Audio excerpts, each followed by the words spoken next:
Kana lisolo moko na banzela bat balobaka. Oui. Oyoka balipsaka bato moto asaka rapport sexuel mingi ne bato bazalaka plus na risque ya kozwa bokono na kati ya glande wana ya prostate. La voix du peuple, oh la voix du peuple, oh si tu as bien oh. Vincent Chilouizi, étoile de la presse. La voix du peuple. Toujours longueur d'avance. Les informations partout dans le monde. La voix du peuple. Toujours actualité na actualité. La voix du peuple. Salut, bienvenue chers amis téléspectateurs de votre émission Réponds-moi Docteur, on a chaîne Abisso la voix du peuple. Dans cette émission, nous avons l'habitude de relever la métal bongo, la santé Abisso parce que tu es une mission ce qui est au cause on a nion son avis mais ceux qui santé za malamuté au corps se réjouir na yamuté et les loto yé boyebi que émission oyo to yara non seulement comme la bino solo ya wetali ba traitement ya ba différentes maladies mais to yara pe ko lakisa na bande ko neni ne sengena ko sala pour éviter ba bokono ne comme la bino. Et dans cette émission, nous avons l'habitude de recevoir notre pharmacienne Pichou Tonele. Et c'est avec elle que tu vas débattre nabié le solo ya prostate. Tu auras mis maman papa na biso plutôt qu'on na prostate. Yaya na biso na prostate. En fait, prostate est à la nini. Prostate est à la maladie, tu es à la nini en fait parce qu'il y a la prostate. Bon, aujourd'hui nous aurons l'occasion de voir la prostate est à nini. Et au-delà de ça, nakati ya CRMTA bandeko na biso nzamba pesa mo maele pona kozwa kisi oyo kobikisa ba différentes maladies oyo vani na kati ya prostate. Et c'est avec notre pharmacienne Pichou Tonele to beta masonio solelo. Bonjour et bienvenue dans notre émission. Bonjour papa Vincent et bonne arrivée na Kinshasa. To mona ki ba photo ya Mikile to sepeli mingi. En tout cas, tozongi na mboka na biso ki mboka elengi to continuer boulot. Mais sinon, comme d'habitude, des gens la bande de koyo, mbala liboso ba tomber et pas na yo, ba tomber l'émission ba mona oté ba yebioté parce que YouTube déjà vraiment monene makasi. Na présenter aux alliés pharmaciennes Pichou Tonele mais to yeba oza ko ivrer wapi puis bo sa musala ni na mboka na biso Congo. OK. Nga pharmacienne Pichou Tonele, na moi na la voix du peuple, maman à la voix du peuple. Très bien. En fait, naza na travailler dans le laboratoire CRMTA. Oui, c'est un centre de recherche des médicaments traditionnels améliorés.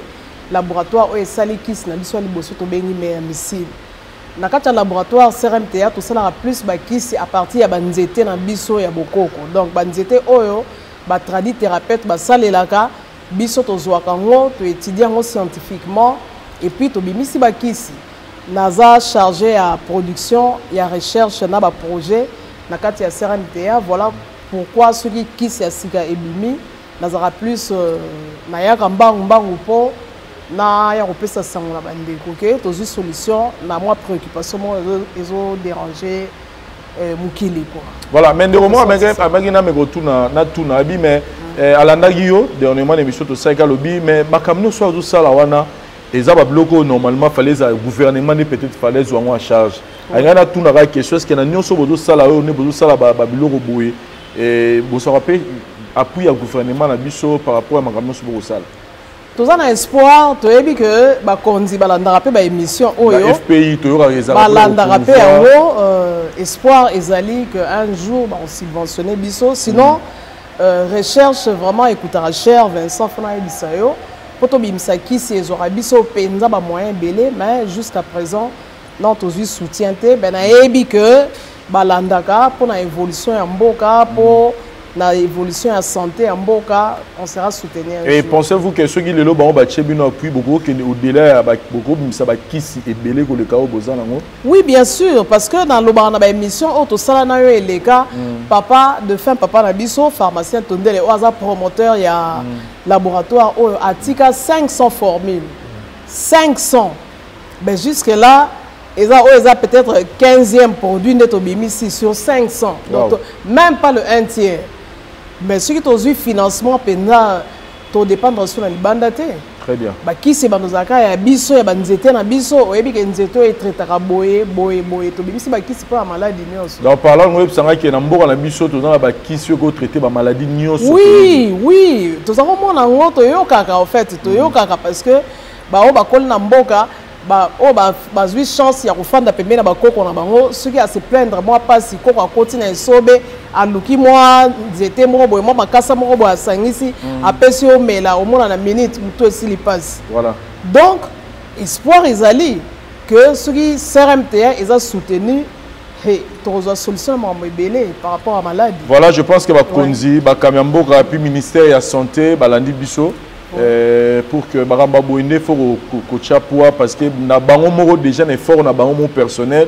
Talane ba osa musala lelo kis le rôle la miamisi ni na yebi on na mboka na biso te.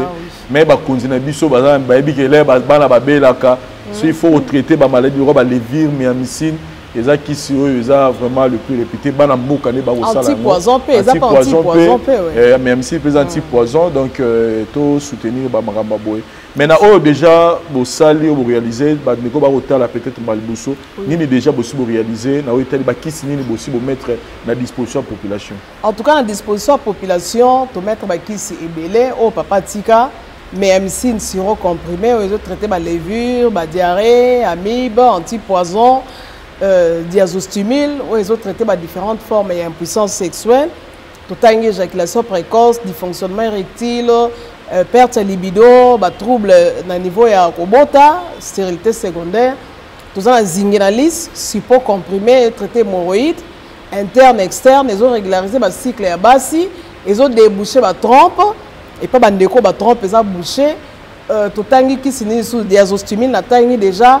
Diabéine, ils ont traité diabète, ils ont traité les maladies ils ont traité, ils ont régularisé la tension, diabéine. Tout à l'heure, menga, ils ont qui en tout cas, ils ont ça effet qui toque au hôpital, il y a déjà, ils ont expérimenté en clinique Ngalema, vraiment, résultat contre l'anémie, toute forme d'anémie. Même dans l'anémie SS, la drépanocytose, vraiment, ils ont remonté, équilibré, on sait la crise, pas batté. Ceux qui ont eu menga, tous en tisane, le docteur Maxon, où il résoudre le cas et belé, il y a des problèmes à ma bota, des myome, des kyste, des fibromes, et traiter, réchauffer matrice à base et belé pendant le traitement. À Zuizemi, tous ceux qui témoignent de Konabiso au Balika dans l'émission, tous ceux qui ont ovule, mais MC ovule, mais MC une crème, tous ceux qui ont crème borax, ou à traiter le problème d'éjaculation précoce, et puis à rallonger le système, il y a papa. Tout ça, c'est ça, moi, belé, tous ceux qui cosmétiques, tout ça, ils ont banzete, nabiso ya Congo, d'ici au collagène, d'ici réparateur, gel douche, savon, crème cheveux, huile cheveux. En tout cas, tout ce qui est sauté à représenter parce que gamma CRMTA, tout ça, vitamine E biologique, ou est vraiment organique, au CRMTA peut en produire. Voilà, chers amis téléspectateurs, le numéro de la pharmacien affiché au bas de l'écran. En tout cas, vous contactez pour d'autres questions, d'autres détails par rapport à Oyo Bazan, comme gamme, il y a des produits pharmaceutiques. C'est ça. Mais au-delà de ça, oui. Vous avez une commande, c'est-à-dire oui, la préparation personnalisée. Et ça, la maladie, c'est que tu bimis non qui si boité, mais tout ça la rango. La maladie en PC, mais même si une crème à part wana, la maladie belé prostate, net lobby, la maladie à prostate. Parce que prostate est une maladie, la maladie où ils ont atteindre prostate, ils ont affecté prostate. Tous un traitement en haut, tous un traitement de maladie gastrite, ok, tous autres traités en haut, tous autres traités de problème à démence, menga.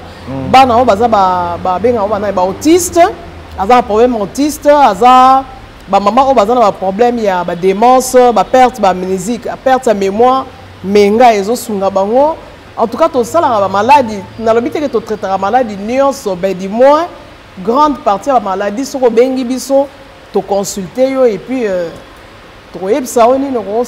voilà, on a toujours critiqué on a vu sur traduit praticien qui va ça la dose, mais nous avons cette grâce on a vu dans la pharmacie on a vu pichu tourner le oyo na maelo atangi ya science ayo exploiter ba kisi ya mboka pour la bien dosé, donc c'est vraiment important pour la biso to bengaye pour la makamono sur besoin, mais le long na ko lukayo pour to beta masola prostate.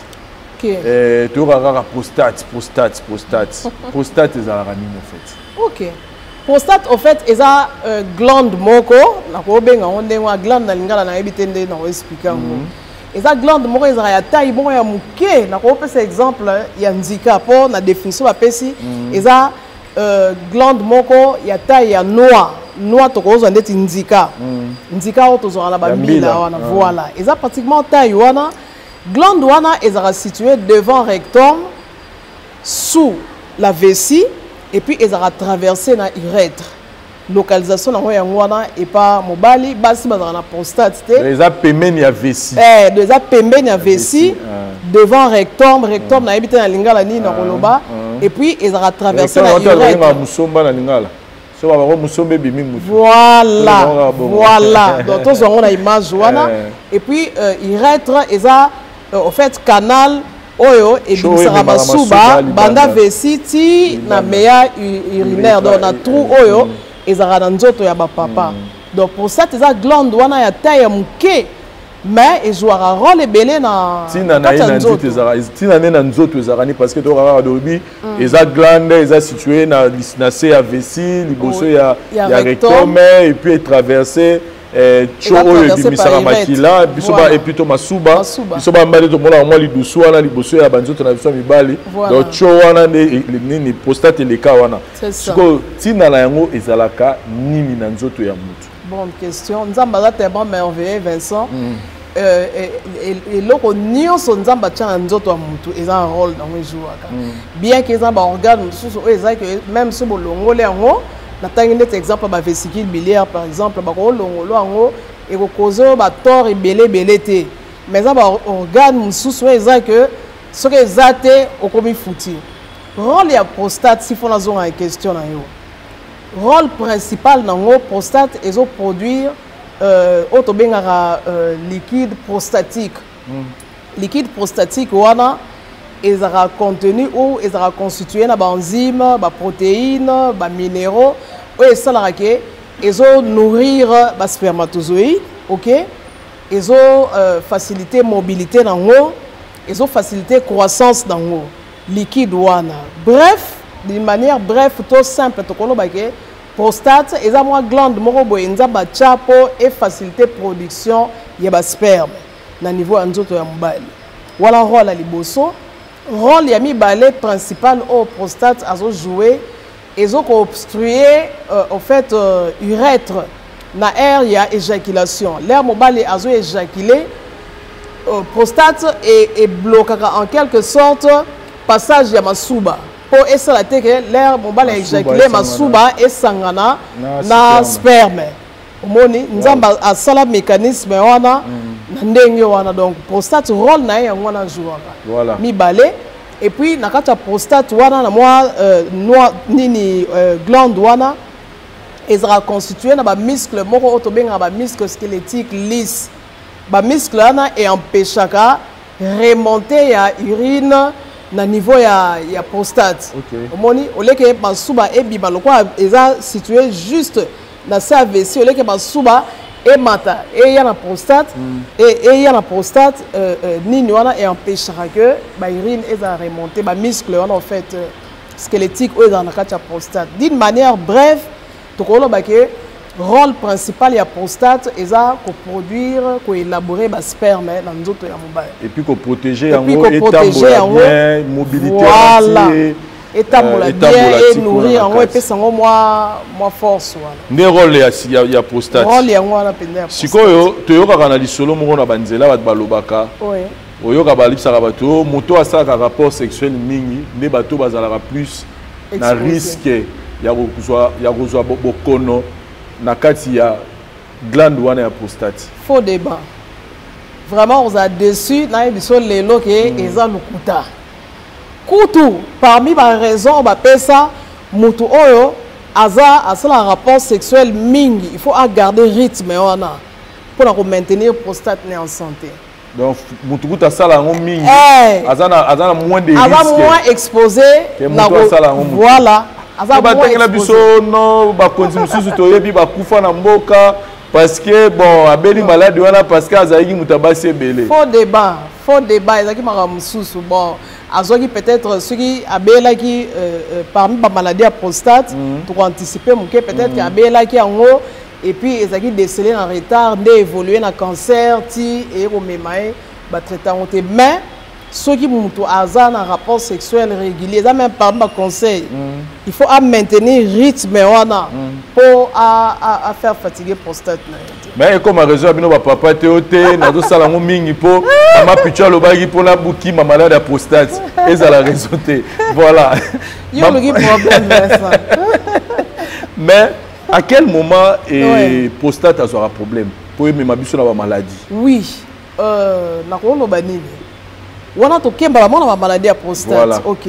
wana tosite 3 maladies oyo ezoaffecte prostate eutaka wapi na kotanga na bamaladie yango mpona esprit en tout cas tozobeta yango lokwa lisolo mpo mutu tu acomprendre nabo kokenda yango na ndenge mpenza ya science mpo bato bazala depayse te parmi bamaladie ya prostate nga na retenir misato totangi hypertrophie bénigne ya prostate oyo tobengi lisusu adénome prostatique ok ya mibale totangi prostatite ok ya misato totangi cancer ya prostate sikongana opréféré to bana prostatite eza nini ok prostatite en fait eza inflammation ya prostate donc prostate na yo evimbi siko evimbaka pamba te evimbaka peut-être soki ozalaki na infection urinaire moko osoignaki yango bien te evimbisi yango ça peut être une de cause aussi ba cause ezalaka ebele mais principale cause pene ezalaka mauvaise prise en charge ya traitement na yo ya infection urinaire ozwaki peut-être so bakomelaki yo bazwaki na infection urinaire bakomelaki yo baantibiotique obandaki peut-être traitement antibiotique ekomi na katikati oyoki no bien okati okoyoka no passe te nini te mais à la longue ekoprovoke prostatite wana inflammation wana ya prostate. Deuxième donc mingi eza causé na mal ba infection en tout cas pour la plupart des cas infection urinaire très mal soignée yango mte donc ba ndeko ba hôtel biso ba yebake so ba na infection urinaire ba traiter il faut ba landela ngo bien parce que eko memelo ba conséquences ebele pour lobela ngo na émission. Très bien.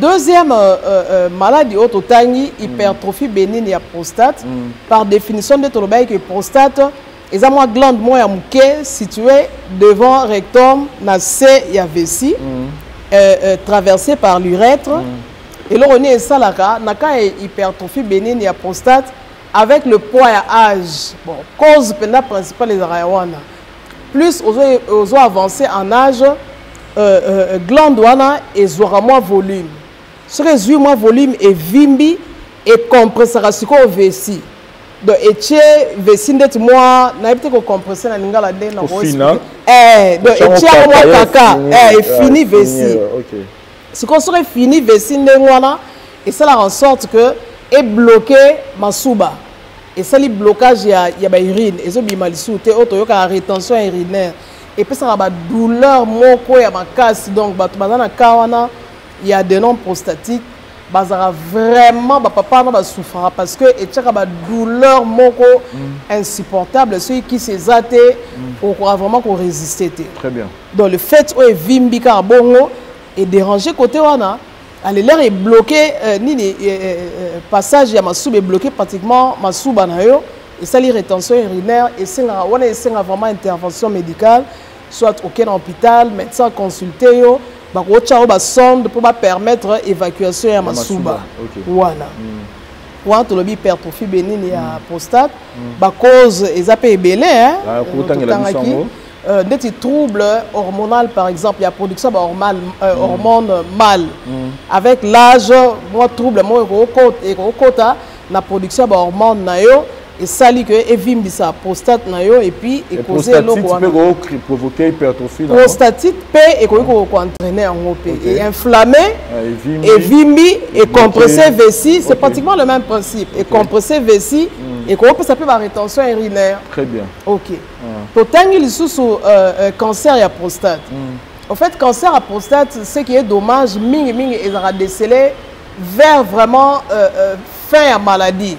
Soki mutu aza nde na koloba mutu aza avisé to mutu aza attentionné moi mbali au remarqué dans le belango mingi na ba émission na biso que na butu ozo suba trop na butu surtout que okola muka 5 6 fois 10 fois ozo suba il faut mbang ok na hôpital on se faire examiner ba vérifier au glycémie na yo se faire checker et puis ba vérifier volume ya prostate na yo na examen mo ba sala ba benga ngo PSA en fait examen wana et dosaka parce que na niveau prostate ba protéine moko ezaka produit OK et dosaka siko concentration ba protéine wana na cha prostate ce qui concentration na ngo eleki c'est que ba ko soupçonner aux un problème il y a prostate.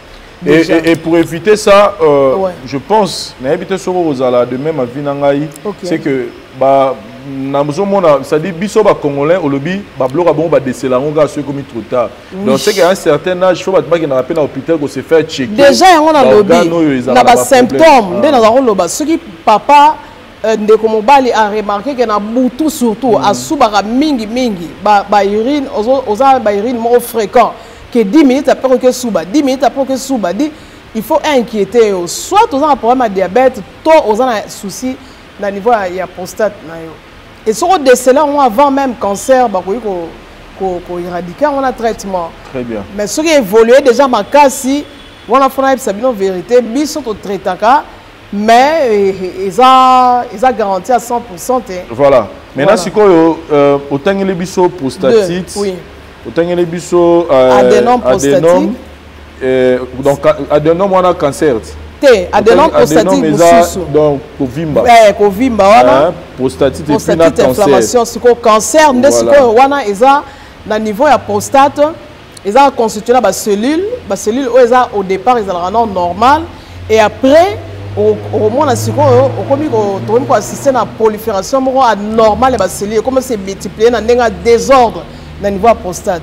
Wana to bengi yango siko cancer à prostate. Siko na muto yo akena na ekela cité. Ayebi na yeba makambo nyoso ba science ya makasi to ba dénome ba prostatite ayebi ngote. Ndenge nini akoyeba ke j'ai un problème na prostate na ngai et comme peut-être une infection, peut-être vimbi to zo kene na nzela ya cancer. Numéro 1.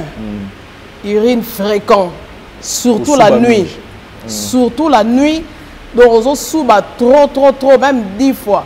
Ma souba moi amike. D'abord normalement mon tour na bouton fa souba combien de fois? Une fois c'est correct ou ceux au souba qui na déjà sur la lititon à moins que sur melaki mai vers avant là c'est normal vessie na ko libérer ma souba. Mais si on subit déjà 2 3 4 fois, c'est inquiétant. C'est normal. Deuxième fait on m'a remarqué que à cause de nini que souci que nous avons un problème à prostate incontinence urinaire donc à contrôler les sous ba urine na été quoi donc vessie na zo contrôler sous té ba urine na donc celui qui a eu pour ça masuba mbala moko a subi et je ne rappelle pas papa ebelé ba ndeko ebelé que au mona a télémika boye pour ça masuba ele mbala moko mi subeli ayebi pete ka subi yana to mona président mo ya mboka to suba na bilamba na miso abato ouais eza to tangi na biso mboka te mais na mboka moko ya bafia ya libanda atelema ipena debout masubi bimi donc ayebi te oyebi te ke masubi ezobima donc ozo contrôler sous vessie na yo te dès que masubi posa masubi ye ebimi et puis problème sous na ko tanga le sous dès na expliquer simplement fuite urinaire que au subi aussi si qu'on suba on a la sensation de que vessie na sili pendate ils a vidé complètement au moment où suba 5 minutes après OK suba les sous 5 minutes après que suba to et bimi moi muke et kati et puis j'ai urine ils a moins faible là on suba moi en bas la suba pendant la pression mais au moment que pression ils a les souté et na ba conséquences p oh ils a très important que sont comme na niveau wana au moins et même le plus ba faiblesse sexuelle wana penzo ki mangote généralement ba cas ya éjaculation précoce dysfonctionnement érectile et il y a kabato bazan un problème il y a ba maladie à prostate bazora problème wana moi mingi que comme la problème éjaculation précoce comme la problème à dysfonctionnement érectile à perdre ni la libido et créer stress, comme la nervosité, à perdre, comme la perte d'estime de soi pour omiter les méli boé peut-être aux en cas de conférence omi soubeli yo mo éviter ko soubi et comme on l'a ba couche chez na Kinshasa to benga ba pampers ba couche il faut là tango pour contrôler sous ba urine to contrôler vessie na yo te donc trouble urinaire c'est trop résumé on voit pas trouble urinaire et donc sous ba go mona douleur intense dans le lobby et puis il y a problème il y a niveau de puissance sexuelle quand ils ont raté pendant que comme vraiment impuissant makambutu et fonctionner et ceux qui évoluent ma casse recommence à niveau ni ceux qui évoluent ma casse pendant comme un plat ils ont le droit batterie monte aussi donc parce que na iba sous comme on a niveau que pas sous bas il faut abattre ma cri sonde parce que douleur wana parce que rétention urinaire salami na expliqué on a quand il y a hypertrophie bénigne il y a prostate prostate est vimbi et étouffé vessie et compressé peut urètre wana donc ça le quoi tu as mai siko bakala ngoboy masuba moyen bimezate il faut pression moyen makata pression wana siko et puis ça douleur moko impossible. Il faut vraiment que mon amour n'a pas au côté. Douleur, musukutu et affectera pas to ben bango laine est ça partie où ils ont séparé abdomen na cuisse moi ba douleur et puis ça musukutu et puis ça bango pas problème à nerf sciatique. Au moment est affecté ba nerf sciatique na a comme un problème ya makolo azo ko tambola te makolo comme kilo à partir quand il y a problème il y a maladie à prostate ou il y a et quelles sont les conséquences? Conséquences tout le temps déjà donc il y a une puissance sexuelle trouble irritation à niveau il y a vessie trouble urinaire aux yeux tout en tout cas on dérange santé maintenant na nyonso na misatu wapi ekokoza la traiter wapi ekokoza sous traiter te nyonso ekokoza traiter mais cancer par exemple pour le cancer spécialement, il faut déceler à temps. Si on déceler à temps, on peut faire traitement pour arrêter la prolifération anarchique de la cellule. Et puis, et puis ça qui a des conséquences au niveau de l'impuissance sexuelle. Tout ça, on peut faire radiazostimie, zingenalis, borex, c'est quoi thérapie dans le traitement. On peut faire ça. Mais qui est principal, on peut faire ça, c'est diabète. Et na bozonga na côté traitement oui na rolingato banana na côté traitement préventif ne tolobaka OK et na biso bana mibali à part ko ça la rapport sexuel mingi toloba ni ne sengela mobali a ça pour éviter de tomber na ba maladie très bonne question posée Vincent.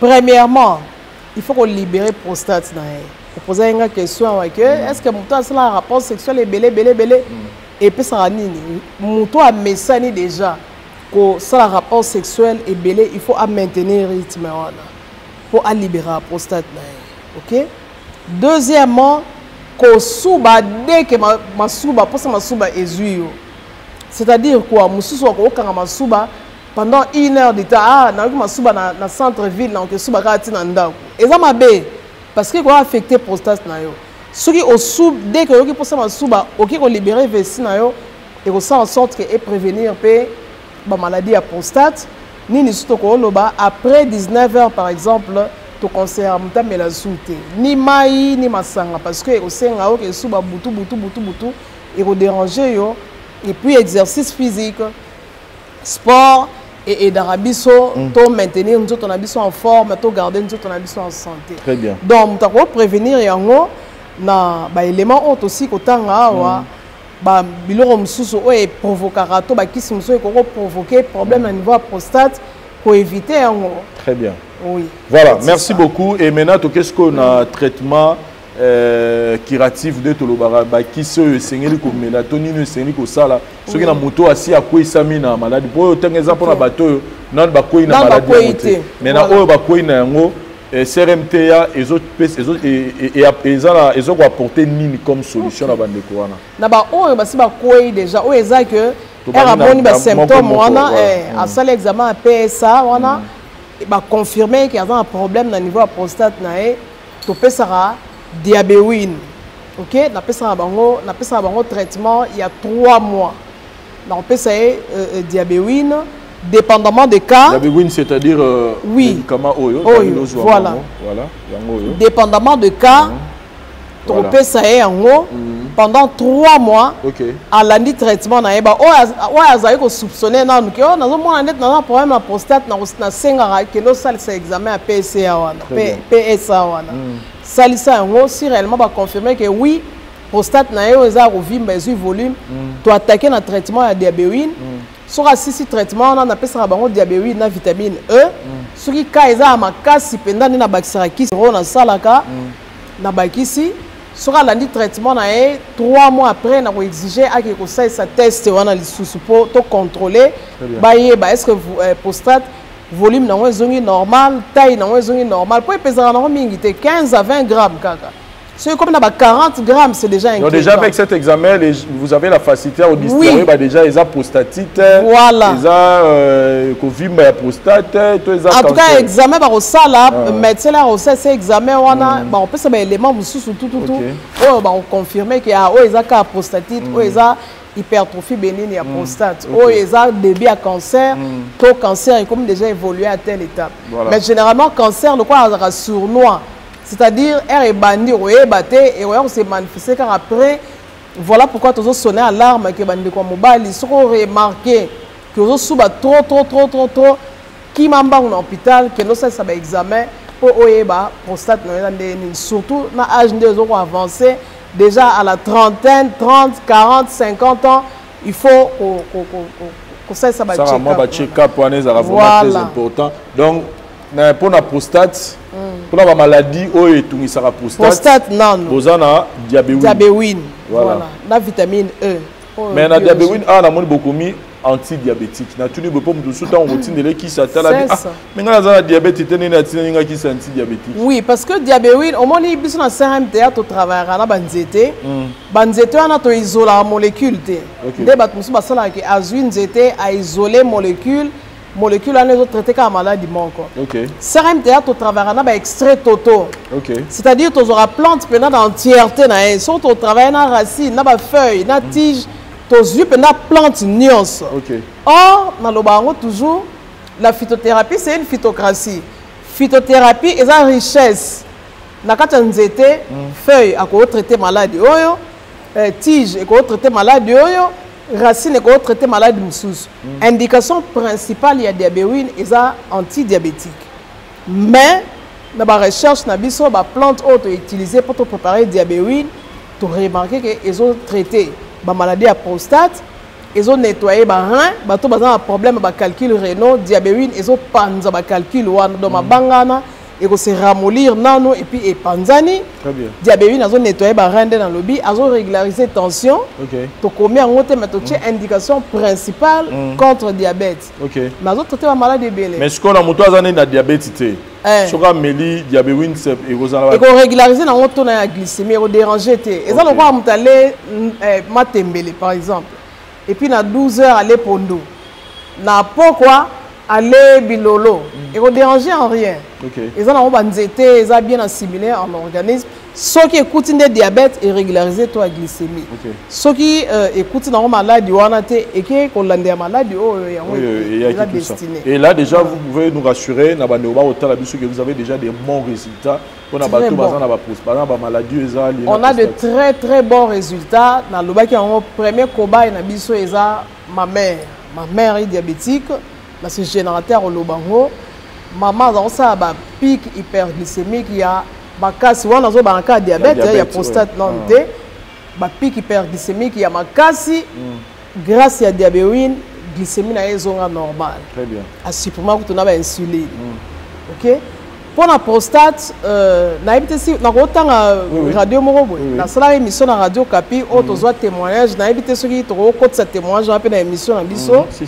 Ndeko moko accepter ko témoigner il y a comment une étape pour faire l'intervention chirurgicale a retrouvé un problème sérieux il y a des noms prostatiques a retrouvé ngai papa wana a landaki traitement il y a 3 mois après kozonga la munganga na ye médecin na ya tourner sur salinine prostate ezonga normal tout ba douleur et disparaît ça azonga bien et ba ka eza ebele ndenge wana auto landeli vraiment na diabéwine et toujours ba résultat kitoko.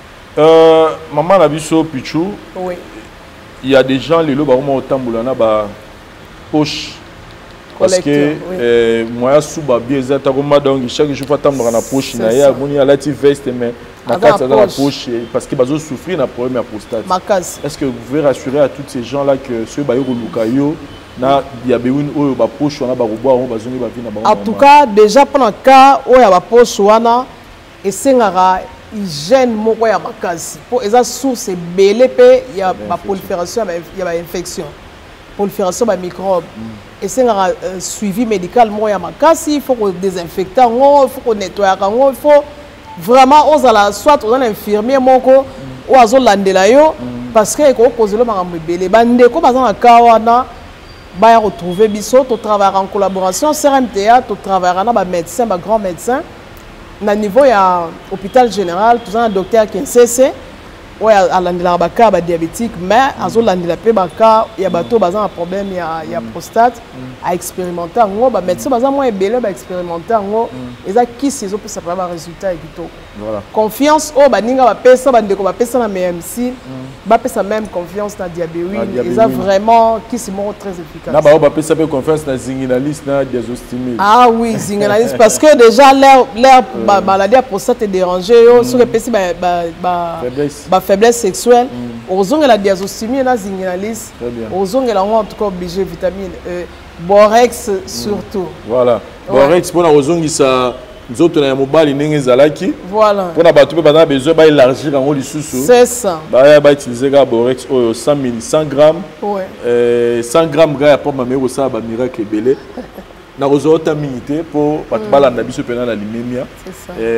Qu'est-ce que vous pouvez dire na bande retour par rapport à maladie ba bengi ba prostatite ou adénome bien cancer ou eza lié na prostate. OK, na bandeko oyo baza déjà na bakawana na conseiller bango premièrement dans lobaki ba signe na pesi soko zo soupçonner déjà problème wana zo rendez-vous na yo bandeko baza libanda na oyo baza na mboka awa salisa examen wana ce qui va confirmer que réellement prostate neza ya rovimba benga biso to sunga yo to traiter yo na bandeko oyo ba beli yango na nuté na pesi ba mesure ya prévention bolandela ba mesure wana pona ko batela ba prostate na bino basi bazaka na prostate ezaka pa mibali vraiment eza maladie moko inquiétaka et dérangeaka et pesaka pasi na kati ya libota bandeko balandela ngo surtout oyo ba déceler na infection urinaire alanda traitement malamu po akwa ko tombete na kawana ya prostatite par exemple. Eza surtout maladie il y a mingi na bato ba personne ba AGP avancé. Oui. Bandeko mingi bazana poto bazana bandeko na bango bazana ba problème wana ba kozo nini. Oui, mais le numéro de contact na biso ils affiché toujours na bas écran na yo, ba numéro ya Canada, tout ça connecté na WhatsApp, en tout cas 24 heures sur 24 mais bato ba benga na niveau ya Canada ba tenir compte ya différence de fuseau horaire pour mingi au moins na bengi yo mais na zuyote er yo zo benga biso peut-être biso tozo la kuna donc ko tenir compte dans autres généralement différence ba 6 heures 5 heures du temps par rapport ya air ya awa tout ça vraiment ouvert tout ça disposé tout ça à consultation à téléphone et c'est la présence physique té ko za musika bengi biso na WhatsApp to yoki yo to sengo ça ba examen au tindeli biso et puis to ça la prescription to tindelo ba kisi aux 8 traitements na yo au ça examen contrôle et puis aux résultats na yo kitoko et soit adresse nabino à na Kinshasa. Oui, à na Kinshasa to na avenue de l'université numéro 123 référence et la station essence Total avant rond-point Yolo Ezo. C'est vraiment sur la grande route et ça passe au Bungate to za musika tena kapela au balière bangulu et puis na niveau ya libanda toza à Montréal ba numéro de contact na biso eza wana pour rejoindre biso na téléphone et pour na bato pe baza libanda partout biloko peut-être baza na besoin de médicaments faut comme la bango vous rassurer que ba rejoindre na poste ba rejoindre sans oui, problème. Oui, donc tu utilises ba agent transitaire baza UPS toza connecté na UPS totindaka partout à travers le monde. En tout cas, tous un compte nabiso à UPS partout à travers le monde. Place baza collé komanga. Voilà. Eh, nasna zoa commandement ya Seychelles, ngamo na keluka na carte Seychelles ngo ezaka wapi. Et Kenya, na Japon, ba commandaka Corée, Vietnam. Voilà. Na kamwe ngabi tina Vietnam ba congolais baza kuna. En tout cas, bazali. Parce que Vietnam tout le monde a ka image ba film auto za hotel là mais zamboka moko kitoko. Très évolué. Très kitoko. Donc to pesa bango à partir ya soit à passer commande na to pesa ba coordonnées et puis to expédier les produits, to tindele numéro suivi et à réceptionner ba produit à bengi biso na sa voice.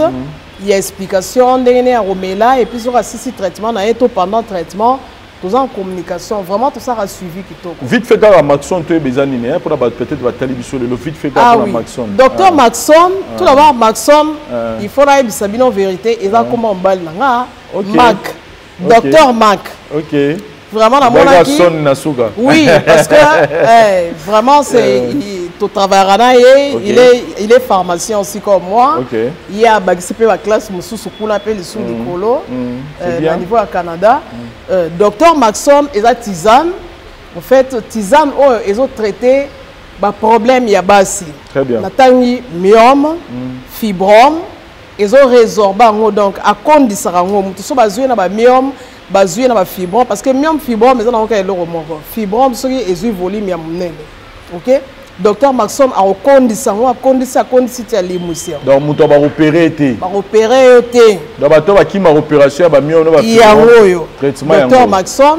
Docteur Maxon azo panza ba kyste ovarien. OK. Ba kyste o empêchera que moi ça ko kangaze mais ba kyste ovaire hein. Très bien. Docteur Maxon azo panza yango.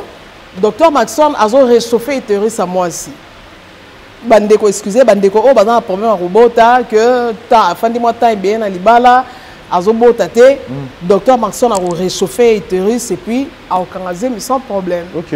Donc rôle la docteur Maxon il y a la myome fibrome mais pas à faciliter ba kyste et puis azo faciliter conception ya moi c'est évidemment pendant la conception dans sociérango on a ba diazostimule zingenalis ça s'appelle un traitement complet au pesara. Très bien. Merci beaucoup. Merci beaucoup. Notre pharmacien, tout le monde a sous émission à Bisso. Pour la bandeko, bazana ba question, bazana pour ça ba détail. N'hésitez pas. Bobeng ba numéro na ba téléphone ezawa na ou passer directement na obato bazana Kinshasa, boro le cas. Des fois les gens m'appellent pour appeler sa adresse donc bureau ezali awa au monde avena ba roma pharmacien mnenezana il y a tout à l'intérieur. Nini asuko réussir à batali biso poto kabwana mkola. En tout cas la bandeko batali biso ba connaît au sa biso confiance, ndé ba la confiance dans la voix du peuple. Très bien. Parce que Vincent dans le féliciter ça pour flatter te ba te belé ba landa reposant un crédit. Très bien. Ba continuer au pesa biso confiance CRMTA. CRMTA est à disposition na bino. Problème nyonso ya santé aux anango au bengi biso surtout aux en mesure ya ko soigner yo to biso OK malade to ko solution pour nango. Tout ça banzete parce que papa to conserver la plante na epsa 500 plantes na kacha e barium donc to kausa la plante to identifier en to ça là on étude depuis to bimisele okisi donc problème o mutazana ngo a hésité te bato bazu baka ya maladie à prostate ba hésité te ba contacter biso ba aux solution kitoko na santé na. Merci beaucoup maman pharmacienne Pichou, merci na babone na biso nyonso ya la voix du peuple au bozuta. Il y a la biso na tranche oyo ya répond moi docteur et émission ezali basée sur la santé et auto pesa bino na compte na biso sinon merci na pause et ça cameraman assuré David Diwanté ça na prise de vie pour la biso to monani prochainement bye.